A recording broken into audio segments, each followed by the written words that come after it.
Yang nanti kalian gunakan itu konsentrasinya berapa ya. Jadi sudah ada tertulis. Oleh karena itu nanti pada saat kalian menulis bahannya itu tulis juga konsentrasinya NaCl 1M, NaCl 0,1 M dan lain-lainnya.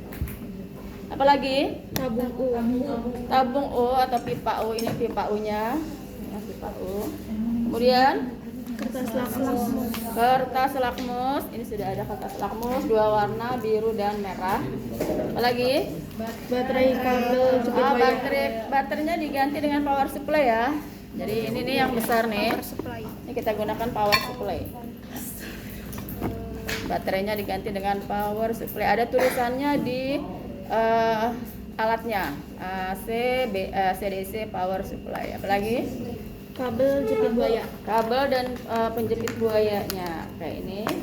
Sudah kabel. Ini sudah dirangkai dengan penjepit buayanya, bagian ujung-ujungnya. Kemudian ada tambahan ya. Ini apa? Klem.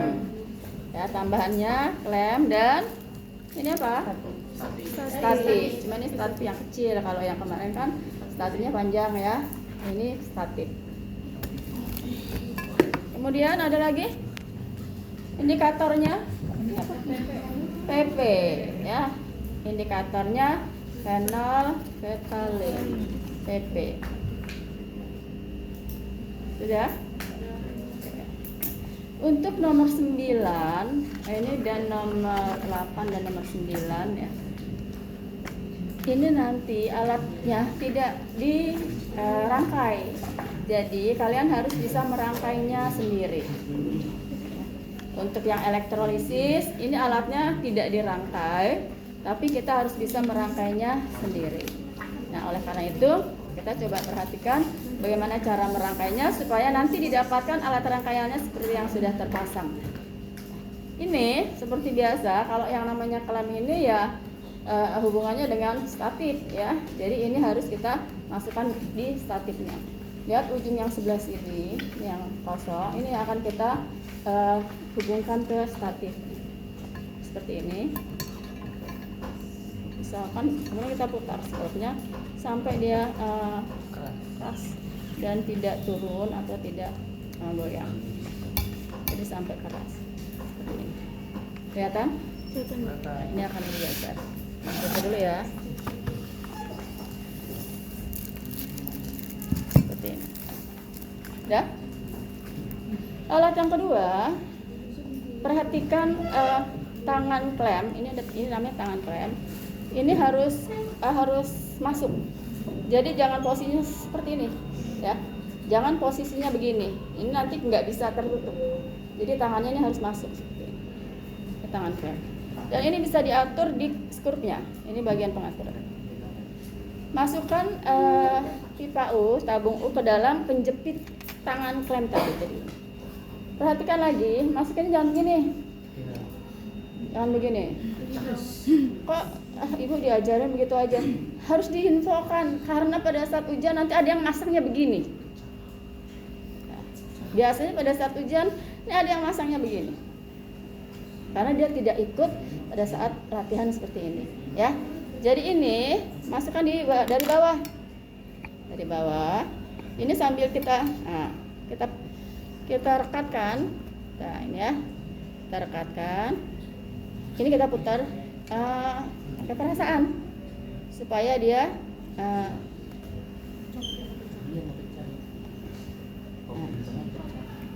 ini harus pakai perasaan. Ya, harus pakai perasaan. Jangan sampai terlalu kenceng airnya pecah. Jadi pakai perasaan. Jadi posisinya begini. Mulut tabungnya agak jauh dari tangan klemnya. Supaya kita bisa lihat nanti ada perubahan apa pada saat terjadinya suatu reaksi. Langkah berikutnya, hubungkan elektroda karbon dengan penjepit. Jadi ini kita hubungkan di mulut buaya. Satu di bagian yang hitam seperti ini, dua di bagian yang merah seperti ini. Jadi bentuknya begini. Ya, jelas ya? Kalau sudah, kita hubungkan ke power supply-nya. Power supply-nya ini kita hubungkan.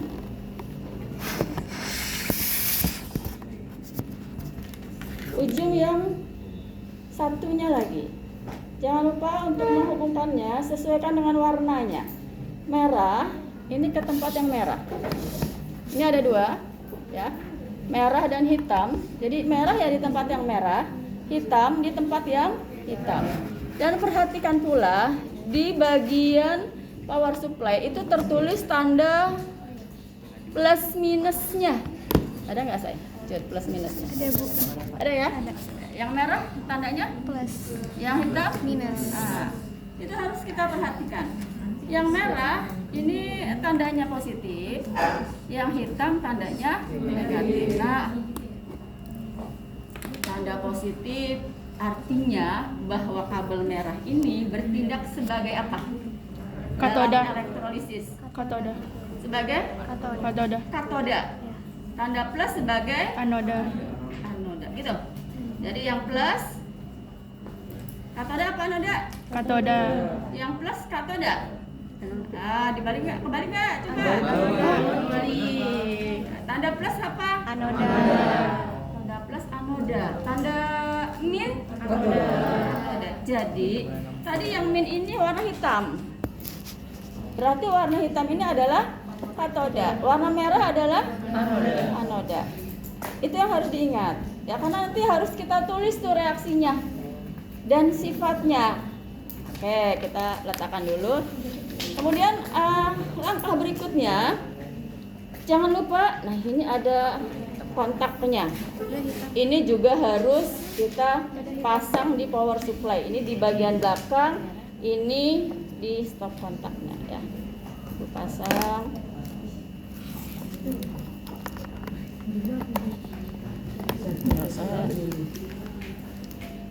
Ini Ibu putar ya. Pindah. Yap. Colok itu kabelnya. Yang hitamnya dicolok. Kenapa ini? Untuk apa lihat? Nah, terbalik. Itu colok Bu. Ya, coloknya. Kita coba tes.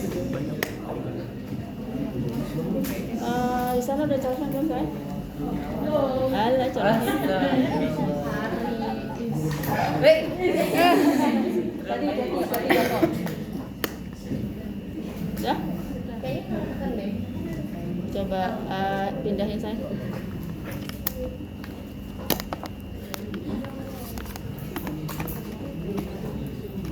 Padahal semuanya bisa.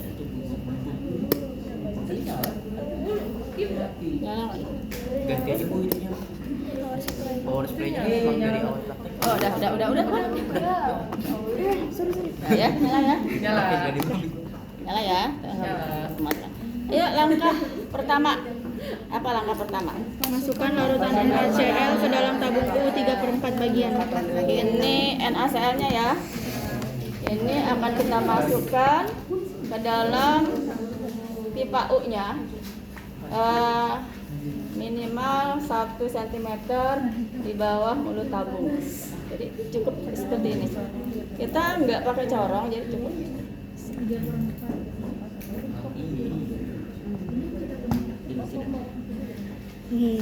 kan kayak bareng gitu. B aja sih.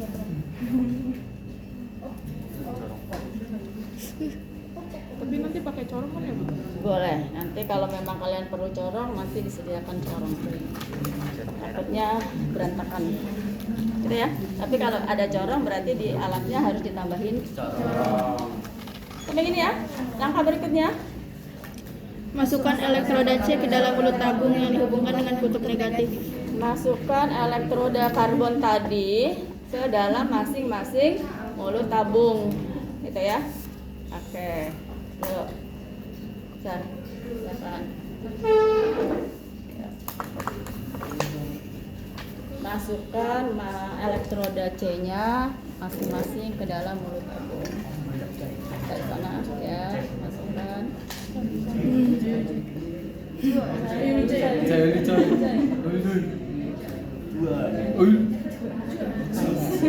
hati itu ya. Ya tak dulu sabar. Oh di hati. Boleh Bu. Nah, coba. Ini sambil diperhatikan ada ini kalau sudah dialirkan arus listrik berarti reaksi ini sudah berjalan. Jadi data pengamatan kita pun berjalan, ya. Apa yang dihasilkan dari reaksi larutan NaCl yang dielektrolisis? Kira-kira ada hasilnya nggak di larutan HCl ini? Sudah ada kelihatan perubahan-perubahannya nggak? Apakah ada gelembung-gelembung? Ada gelembung. Ataukah seperti apa? Sudah Ada gelembung? ada Bu. Kelihatan nggak? Kelihatan Bu. Udah Bu. Ada ya? Jadi kalau kita lihat di elektrodanya itu timbul gelembung. Ya. Timbul gelembung di kedua elektroda itu ada gelembung di sana dihasilkan. Berarti ada gas yang dihasilkan di tiap-tiap reaksi. Pertanyaan Ibu, ini juga yang akan ditanyakan nanti nih. Yang merah, kabel merah itu tadi tempatnya siapa? Anoda. Ada. Yang hitam katoda. Di awal kita boleh letaknya di mana saja. Merah mau di sebelah sini atau di sebelah situ, nggak masalah.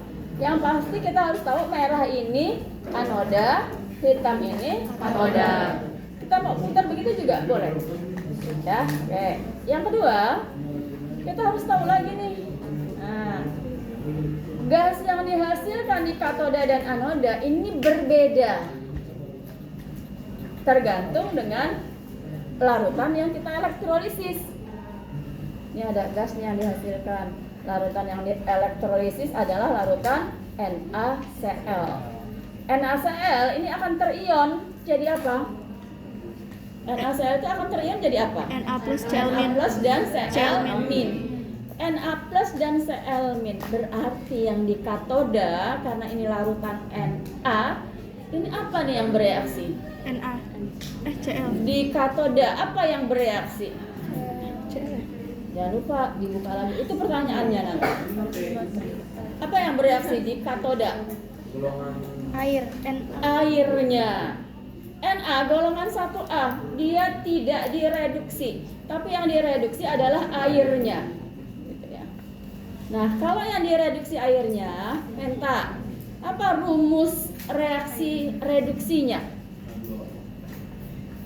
Apa reaksinya di katoda? Apa tuh?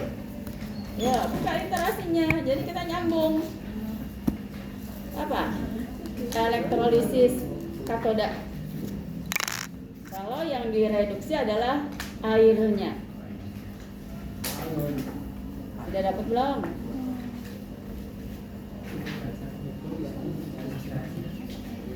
Ada? Na golongan 1A tidak direduksi, tapi yang direduksi adalah airnya. 2H2O tambah 2 elektron menjadi H2 tambah 2 OH-. H2O ditambah 2 elektron dihasilkan gas hidrogen H2 dan 2 OH-. 2 OH-. Ada dihasilkan di sana H2 dan OH- gitu ya. Nah, berarti gas yang dihasilkan di katoda, tadi katoda yang warnanya hitam. Gas yang ada di sini nih, di warna hitam ini adalah gas hidrogen. Gas yang dihasilkan di sini adalah gas hidrogen. Gas yang dihasilkan di anoda tadi NaCl terion jadi Na plus Cl min. Na tidak direduksi karena golongan 1A, yang direduksi airnya, tadi reaksinya seperti itu. Nah, sekarang yang di anoda siapa yang dioksidasi? Kalau reaksinya adalah Cl min. Cl-min.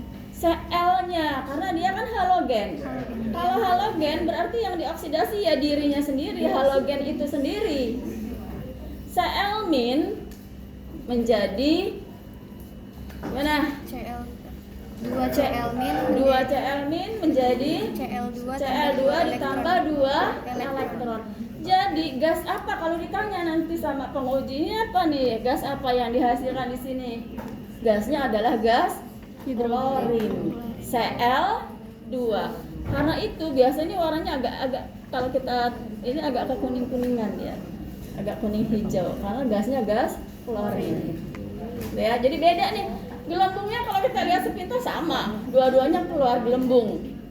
Tapi gelembungnya gasnya beda. Yang hitam gasnya adalah hidrogen. Yang merah gasnya adalah klorin atau Cl2. Itu analisis datanya. Gitu ya. Langkah berikutnya, apa tuh langkah berikutnya? Tempatkan kertas lakmus merah lakmus pada daerah katoda. Kita letakkan lakmus di katoda. Nah, kita mau tahu nih.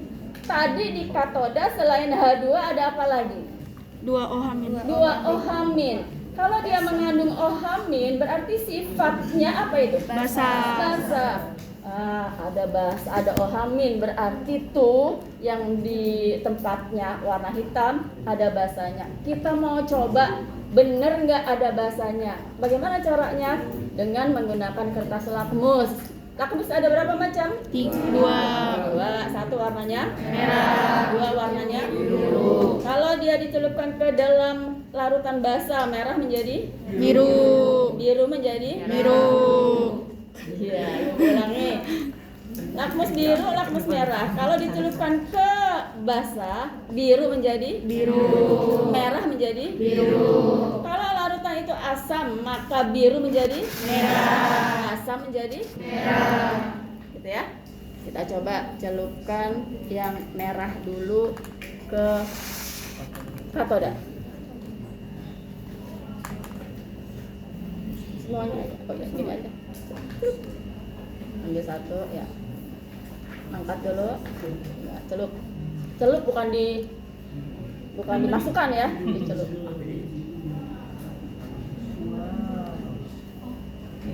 Anjir. Berarti setengah aja. setengah aja untuk tahu kan bahwa dia basah. Berubah kan? Iya. Jadi biru. Nah, sekarang coba. Kita coba makan. Biru tetap biru. Biru tetap biru. Merah jadi biru. Oh, berarti benar bahwa di katoda ini sifatnya adalah Basah. Kita coba di anoda. Sama caranya. Ini kan? Merah. Yuk. Cl. Nah, kalau dia Cl berarti sifatnya apa kira-kira? Asam. Karena dia asalnya dari HCl, asamnya asam Klorida. kuat. Merah? Merah. Merah kalau biru. Jadi merah, gitu ya? Nah, ini akan berubah seperti ini. Oh, kurang puas. Berarti kita mau coba lagi kita pakai PP. Kita coba teteskan dengan cukup 2 tetes ya PP-nya di basah, karena yang mengubah warna PP itu hanya basah. 2 tetes ya, Bu? Ya.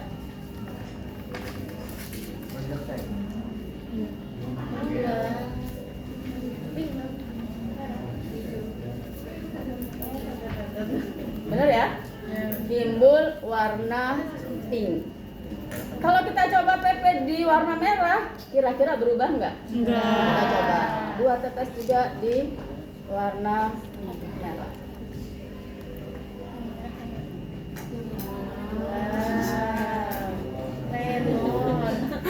Ya.